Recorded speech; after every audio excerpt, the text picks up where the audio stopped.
నమస్కారం. నల్లగొండ జిల్లా విద్యాశాఖ సమర్పించు ఆన్లైన్ పాఠాలకు స్వాగతం, సుస్వాగతం. ఇప్పుడు మనం 9వ తరగతి తెలుగు పాఠ్యాంశం గురించి నేర్చుకుందాం. బాలలు బాగున్నారా? అవునా? చాలా సంతోషం. మరి మీ స్నేహితులంతా బాగున్నారా? ఓ, వాళ్ళు కూడా బాగున్నారా? అయితే మీ స్నేహితుల మధ్య మీకు ఏ విధమైన భావన ఉంది? స్నేహ భావన. చాలా బాగా చెప్పారు. ఆ స్నేహాన్ని ఏమంటారు? చెలిమి. సరే, ఈరోజు మనం చెలిమి అనేటువంటి పాఠ్యాంశం గురించి చర్చిద్దాం. ఈ పాఠ్యాంశం ద్వారా సాధించాల్సిన సామర్థ్యాలు: విద్యార్థులు పాఠ్యాంశంలోని పద్యాలను రాగయుక్తంగా, భావయుక్తంగా చదువుతారు. వాటి యొక్క తాత్పర్యాలను సొంత మాటల్లో చెప్తారు. అలాగే తరగతి జట్టు పనిలో పాల్గొని స్వేచ్ఛగా మాట్లాడుతారు. వివిధ అంశాలను గురించి ప్రశ్నిస్తారు. ప్రాజెక్టు పనులు, సృజనాత్మకత అంశాలు మిత్రులతో చర్చించి జట్టు పనిగా రాసి ఉపాధ్యాయుల ముందర చదివి వినిపించి ఆ తర్వాత తరగతి గదిలో ప్రదర్శిస్తారు. అలాగే భాషాంశాలు, వ్యాకరణాంశాలు ఉపాధ్యాయుల సహాయంతో అడిగి తెలుసుకొని పూర్తి చేస్తారు. ముఖ్యంగా అచ్చ తెలుగు కావ్యంపై చక్కటి అవగాహన పెంచుకుంటారు. మన సాధించాల్సిన సామర్థ్యాల్లో భాగంగా మొట్టమొదట మనం చదవండి, ఆలోచించండి, చెప్పండి అనేటువంటి అంశం గురించి పరిశీలిద్దాం. చదవండి, ఆలోచించండి, చెప్పండి. బాలలు, నేను మీ ముందు ఒక చక్కటి పారాగ్రాఫ్ను ఆదర్శ పఠనం చేస్తాను. జాగ్రత్తగా చూడండి. Page number 68. పాలకులు, పండితులు, శిష్టులు నిత్య జీవితంలో విరివిగా సంస్కృతం ఉపయోగించడం చేత తెలుగు కావ్య భాషలో 3 వంతులు సంస్కృత పదాల ఆధిక్యత కనిపిస్తుంది. శ్రీనాథుని కాలం నాటికి సుదీర్ఘ సంస్కృత సమాసాలే పద్యాలన్నింటిలో నిండిపోయాయి. తెలుగు మాటలు కనిపించకుండా పోయే స్థితి ఏర్పడ్డది. సంస్కృతాన్ని ఉపయోగించి ఎంత గొప్పగా పద్యరచన చేసినా కవులు తమ కావ్యాల్లో ఒక్కటైనా అచ్చతెనుగు పద్యాన్ని రాసేవాళ్ళు. ఆ ఒక్క పద్యానికే లోకులు ఆనందంతో పొంగిపోయేవాళ్ళు. ఒక కావ్యాన్ని అంతా అచ్చంగా తెనుగు పద్యాలతో రచించిన విశిష్ట కవి పొన్నికంటి తెలగన్న. బాలలు విన్నారు కదా పారాగ్రాఫ్ను. ఏదైనా ఒక పారాగ్రాఫ్ మీకు అర్థం కావాలంటే ఒకేసారి చదివితే సాధ్యం కాదు. మీరు మూల్యాంకనం చేసేటప్పుడు దాన్ని 2 లేదా 3 సార్లు పఠిస్తే పూర్తి అవగాహనలో మీరు ఉంటారు. సరే, ఇప్పుడు మిమ్మల్ని కొన్ని ప్రశ్నలు అడుగుతాను. సొంత మాటల్లో సమాధానం చెప్పాలి. సరేనా? సంస్కృత పదాలు కావ్య భాషలో ఎక్కువగా ఎందుకు ఉంటాయి? చెప్పండి. బాగా చెప్తారు. సరే, పాలకులు, పండితులు, శిష్టులు అంటే బాగా చదువుకున్నటువంటి వాళ్ళు నిత్య జీవితంలో ఆనాడు సంస్కృతం ఎక్కువగా ఉపయోగించడం చేత తెలుగు కావ్య భాషలో 3 వంతులు సంస్కృత పదాలు ఎక్కువగా కనిపించాయి, ఉన్నాయి. బాగుంది. రెండవ ప్రశ్న చూడండి. తెలుగు పద్యాన్ని ప్రజలు ఎందుకు మెచ్చుకునేవాళ్ళు? కవులు తమ కావ్యాల్లో ఒక్కటైనా అచ్చ తెలుగు పద్యాన్ని రాసేవాళ్ళు. ఆ ఒక్క పద్యాన్ని చూసి ఆనందంతో ప్రజలు ఎంతో మెచ్చుకునేవారు. బాగుంది, చాలా బాగా చెప్పారు. తర్వాత ప్రశ్న. పద్యాల్లో సుదీర్ఘ సంస్కృతి సమాసాలు ఉండడం వలన లాభమా, నష్టమా? ఎందుకు? పదాల్లో సుదీర్ఘమైనటువంటి సంస్కృత సమాసాలు ఉండడం వల్ల లాభమా, నష్టమా? నష్టమే కదా. ఎందుకంటే ఆ సంస్కృత పదాల వలన భాష మధ్యతరగతి ప్రజలకు అర్థం కాకుండా, అవగతం కాకుండా ఉంటుంది. అందువల్ల ప్రజలు భాషను చదివి విని ఆనందించలేరు. లాభం కూడా ఉంది కదా. సంస్కృత పదభూయిష్టమైనటువంటి వాక్యాలు కావ్యాల్లో ఉండటం వల్ల సాహిత్యం చాలా గొప్పగా, హుందాగా, అందంగా కనిపిస్తుంది. చాలా బాగా చెప్పారు. 4వ ప్రశ్న చూడండి. అచ్చతెనుగు పద్యాలతో కావ్యం రచించిన తెలంగాణ కవి ఎవరని మీరు అనుకుంటున్నారు? చెప్పండి చూద్దాం. చాలా సంతోషం, బాగా చెప్పారు. పొన్నికంటి తెలంగాణ. సంతోషం. బాలలు, ఇప్పుడు మనం పాఠం యొక్క నేపథ్యం గురించి చర్చిద్దాం.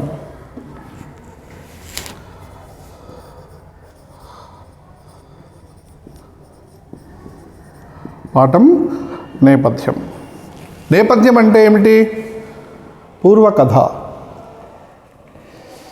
చూడండి, ప్రతిష్టానపురానికి రాజు యయాతి. అతడు ఒకసారి వేటకు వెళ్ళినప్పుడు దారి తప్పి జాబాలి అనే ఋషి ఆశ్రమం చేరుకుంటాడు. జాబాలి అతనికి రామాయణ కథ సంక్షిప్తంగా చెప్పి, నాయన, ఒంటరిగా అడవిలో తిరగరాదు అని ఉపదేశించి పంపిస్తాడు. తిరిగి వెళ్తున్న యయాతి దప్పిక కొని ఒక నూతి దగ్గరికి పోయాడు. ఆ నూతిలో ఉన్న ఒక స్త్రీ తనను రక్షించమని ఏడుస్తూ ఉంటే అతడు కాపాడుతాడు. అప్పుడు అక్కడికి చేరిన ఆమె చెలికత్తె రాజుతో వివరించిన సంగతులే ఈ పాఠం. మరి ఇప్పుడు మనం పాఠ్యభాగ వివరాలను గురించి పరిశీలిద్దాం. పాఠ్యభాగ వివరాలు.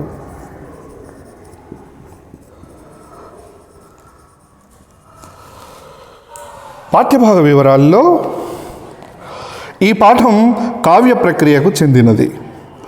సంస్కృత పదాలను ఉపయోగించకుండా అచ్చమైన తెలుగు మాటలతో రాసిన కావ్యం. ఇది అచ్చతెనుగు కావ్యం. తెలుగు సాహిత్య చరిత్రలో తొలి అచ్చతెనుగు కావ్యం యయాతి చరిత్ర. దీన్ని రచించిన కవి పొన్నికంటి తెలంగాణ. ఈ పాఠం యయాతి చరిత్రలోని తృతీయాశ్వాసం నుంచి గ్రహించబడింది. ఈ చెలిమి అనేటువంటి పాఠం మనకు ఎక్కడి నుంచి తీసుకోవడం జరిగింది? యయాతి చరిత్ర. దీన్ని రచించినటువంటి కవి ఎవరు చెప్పండి? చాలా సంతోషం, పొన్నికంటి తెలంగాణ.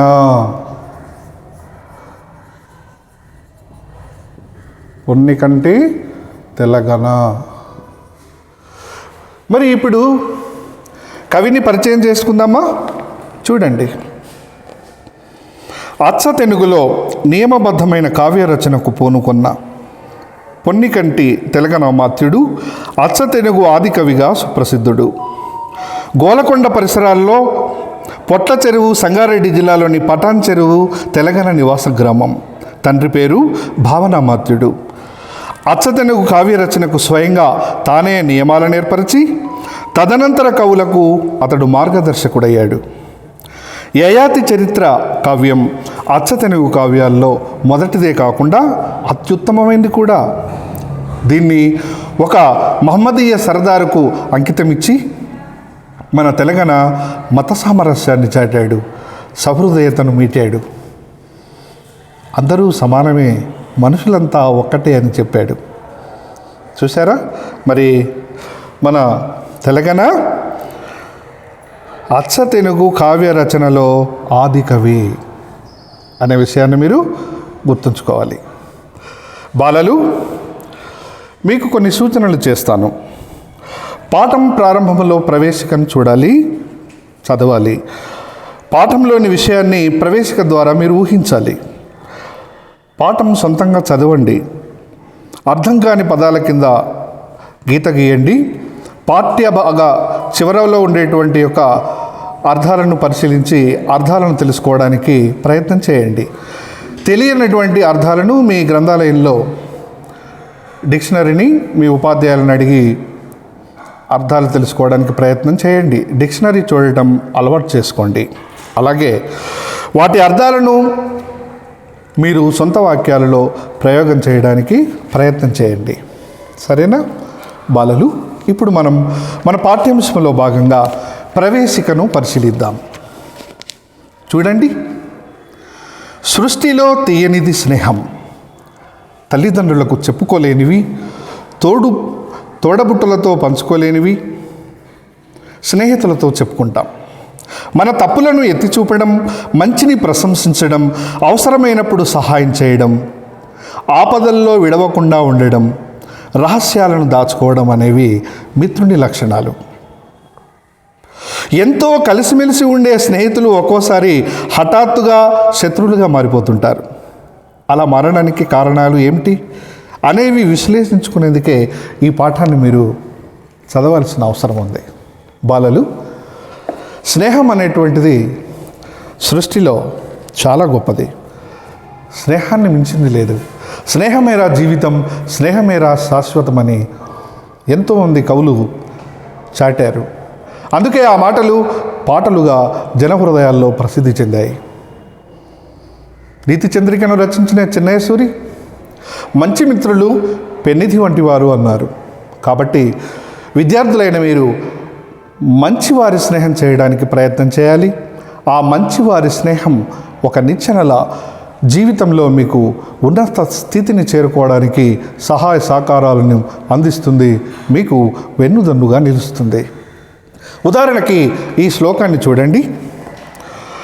దదాతి ప్రతిగృహణాతి గుహ్యామాఖ్యాతి పృచ్చతి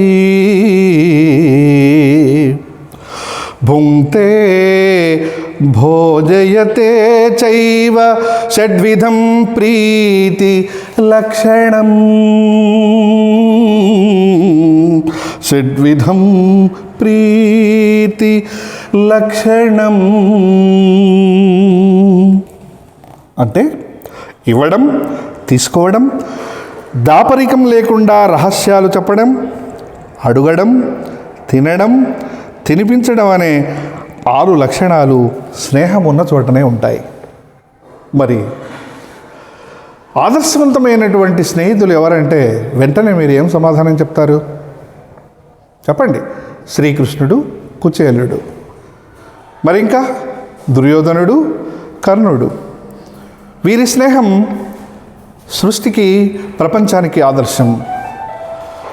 వీరిని అనుసరించి మిత్రులు ఈనాటికే కాదు ఏనాటికైనా స్నేహం అంటే ఏంటో తెలుసుకోవాల్సిన ఆవశ్యకత ఎంతైనా ఉంది. మరి నేటి పాఠ్యాంశ విషయానికి వస్తే, హఠాత్తుగా స్నేహితులు శత్రువులుగా మారిపోవాల్సిన పరిస్థితి ఏర్పడితే ఆ పరిస్థితికి కారణాలు ఏంటి అని చెప్పి తప్పనిసరి మనం విశ్లేషించుకోవాల్సిన ఆవశ్యకత ఎంతైనా ఉంది. అటువంటి విషయాన్నే మీతో ప్రస్తుతిస్తూ, మీకు వివరంగా చెబుతూ ఈ పాఠ్యాంశంలోకి మిమ్మల్ని ప్రవేశింపజేయడం జరిగింది. బాలలు, కథను జాగ్రత్తగా వింటున్నారు కదా? మన కథలో ప్రధానమైనటువంటి యొక్క పాత్రలు 2 ఉన్నాయి. ఒకటి శర్మిష్ఠ,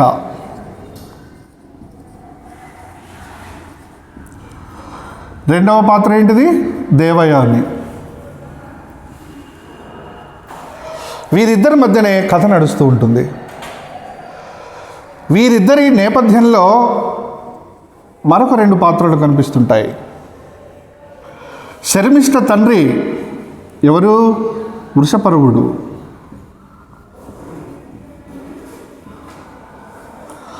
దేవయాని యొక్క తండ్రి ఎవరు?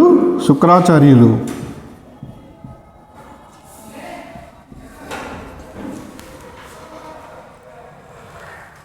ఈ 4 పాత్రలతో పాటు ఇంకా 2 పాత్రలు మీకు ప్రధానంగా ఈ కథను చెప్తూ ఉంటాయి. ఈ కథను ఎవరితో చెప్తున్నారు? ఘోరిణిక అనేటువంటి యొక్క దేవయాని చెలికత్తె, ఆమె పేరు ఘోరిణిక. ఎవరితో చెప్తుంది? యయాతి మహారాజుతో చెప్తుంది.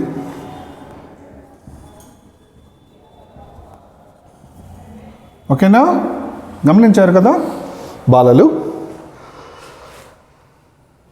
పూర్వం ప్రతిష్టాపురానికి రాజైనటువంటి యయాతి ఒకరోజు అడవికి వేటకు వచ్చాడు.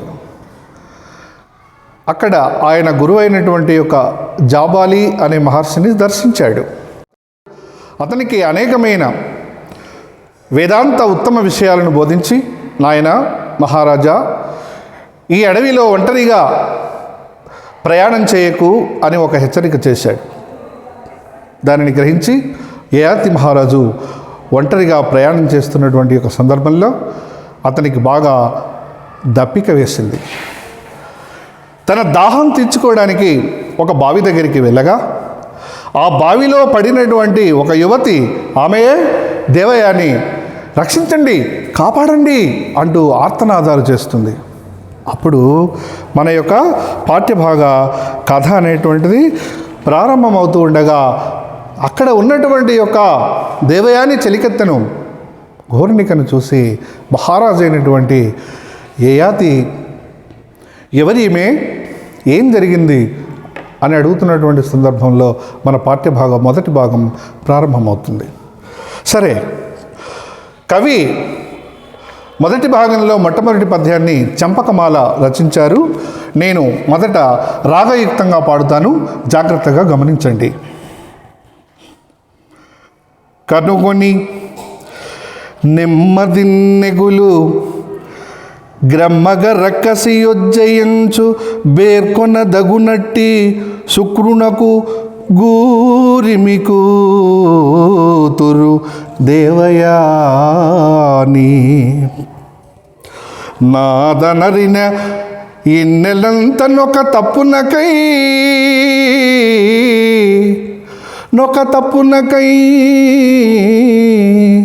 వృషపరువు పట్టి నూతను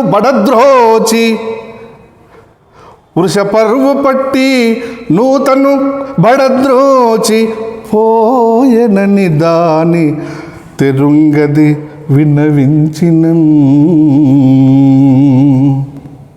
బాలలు. ఇప్పుడు పద్యాన్ని భావయుక్తంగా పాడుతాను, జాగ్రత్తగా చూడండి. కనుకొని నెమ్మదిన్నెగులు క్రమగా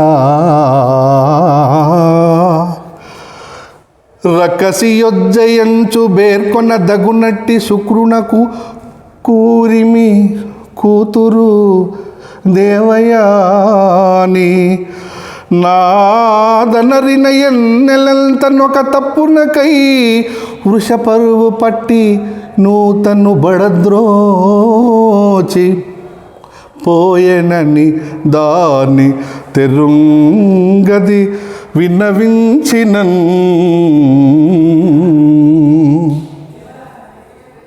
గమనించారు కదా? ఈ పద్యంలో కొన్ని కఠినమైన పదాలకు మీకు అర్థాలను తెలియజేస్తాను. చూడండి, నెగులు అంటే దుఃఖం,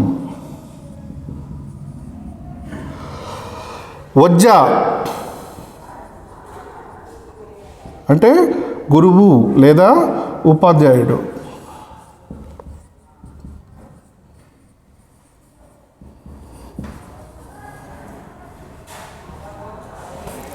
వజ్జ అనేటువంటి పదాన్ని మీరు సొంత వాక్యంలో ప్రయోగం చేసి మీ తోటి మిత్రులతో, మీ జట్టుతో చర్చించండి.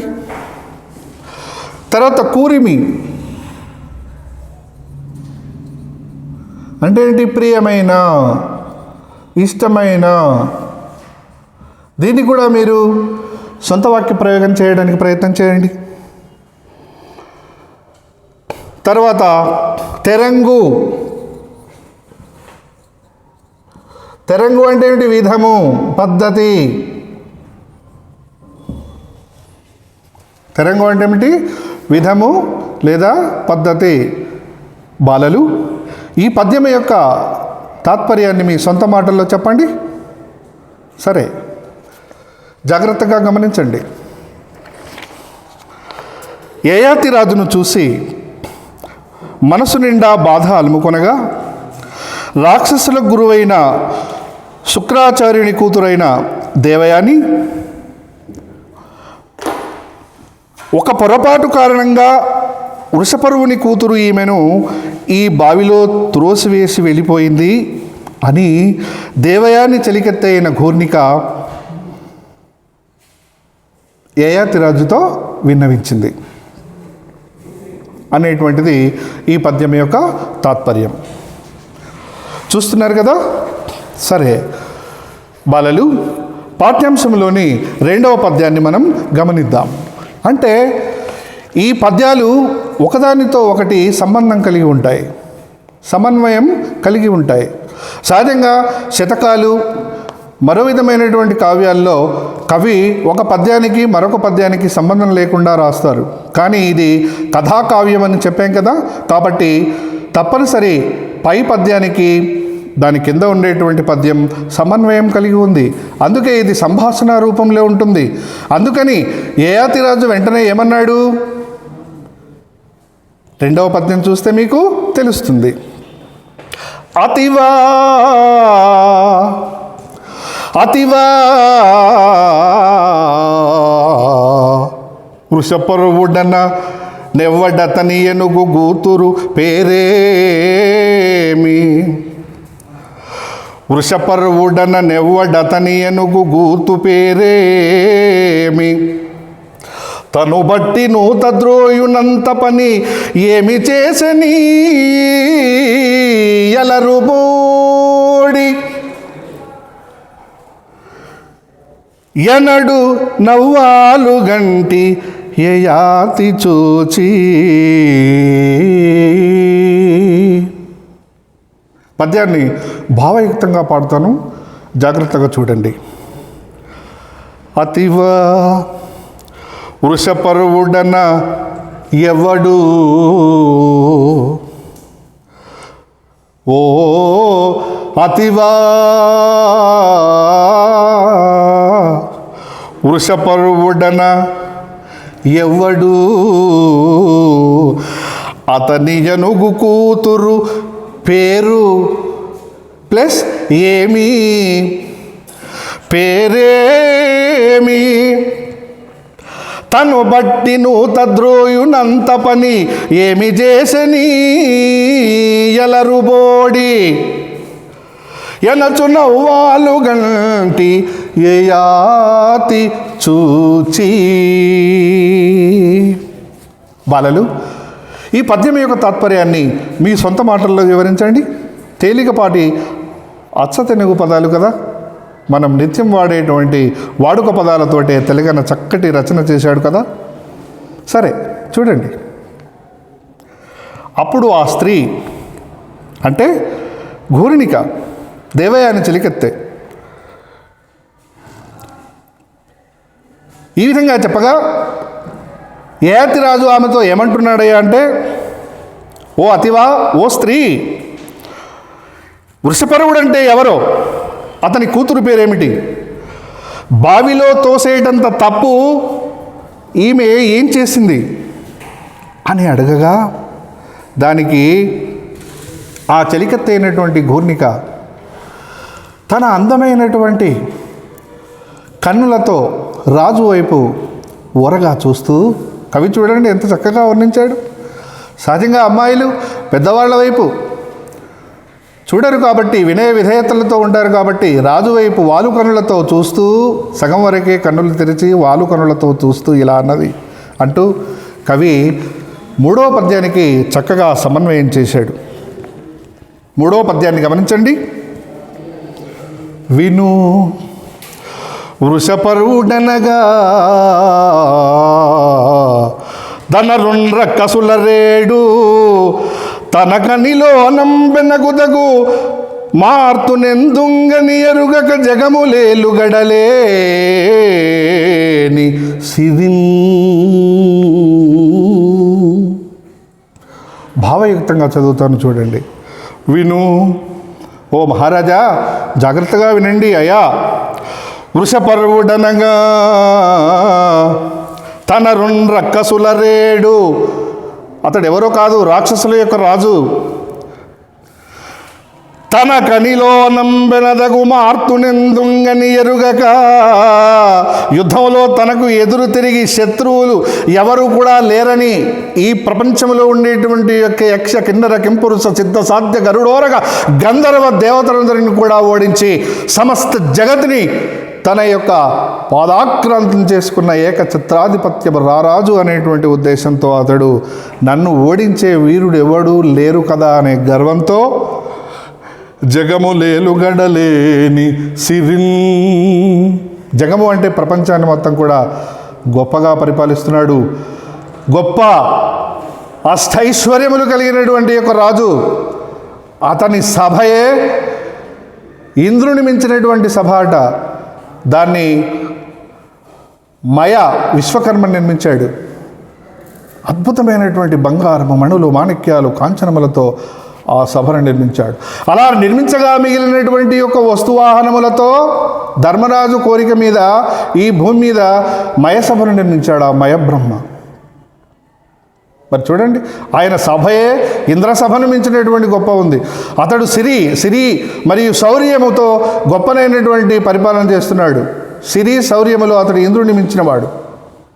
ఎవరని అడుగుతున్నావా? ఓ మహారాజా, అతడేనయ్యా వృషపర్వుడు అనేటువంటి యొక్క రాజు. ఈ ప్రపంచములో తనని ఓడించే శత్రువులు ఎవరూ లేరని విరవీగుచు ఎనలేని అష్టైశ్వర్యములతో తులదూగుతూ తన శౌర్య పరాక్రమముల చేత ప్రపంచమునంతయు తన పాదాక్రాంతం చేసుకొని పరిపాలిస్తున్నాడు అని చెప్తూ తదేక దృష్టితో యథాలాభంగా ఉంటున్నటువంటి యయాతి మహారాజుతో దేవయాని చెలికత్తె ఘూర్ణిక 4వ పద్యంలో ఇంకా ఏమని వివరిస్తుందయ్యా? ఏమని వివరిస్తుందమ్మా? బాలలు చూస్తున్నారా? జాగ్రత్తగా చూడండి. అతని కూతురు శర్మిష్ఠయనగా, అతని కూతురు శర్మిష్ఠయనగా నొప్పు,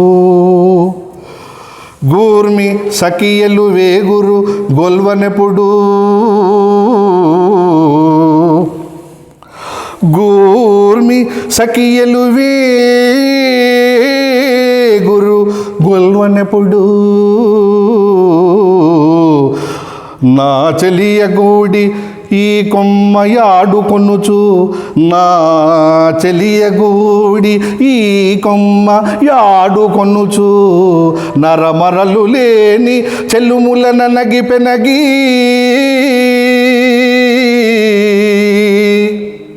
బాలలు ఈ పద్యాన్ని భావయుక్తంగా చదువుతాను, జాగ్రత్తగా గమనించండి. అతని కూతురు శర్మిష్ఠయనగ నొప్పు. అతడు అంటే ఎవరు? ఆ వృషపర్వుడు అనేటువంటి ఒక గొప్ప మహారాజు చక్రవర్తి అయినటువంటి అతని కూతురే ఈ శర్మిష్ఠ. ఆమె ఎలాంటిది? కూర్మి సఖియలు వేగురు గొల్వనెపుడు, ఒక్కరు కాదు, ఇద్దరు కాదు, 1000 మంది చెలికత్తెలు ఆమెకు అనేక విధాల సేవలు చేస్తూ ఉండగా గొప్పగా ప్రకాశిస్తూ ఉంటుంది ఆ శర్మిష్ఠ. నా చెలియగూడి, ఆ శర్మిష్ఠ ఈ కొమ్మయ్య ఆడుకొనుచు, ఈరోజు ఈ అడవికి వచ్చి ఆ శర్మిష్ఠ ఈ బావిలో నిన్ను కాపాడమని ఆర్తనాదం చేస్తున్నటువంటి దేవయానితో ఈ చోట ఇంతకు ముందే ఆడుకుంటూ, ఎలా ఆడుకుంటుంది? అరమరలు లేని చెలుములు ననగి పెనగి, ఏ విధమైనటువంటి యొక్క పొరపచ్చాలు లేకుండా, అపోహలు లేకుండా చక్కగా కలిసిమెలిసి ఆడుకుంటూ ఉండగా,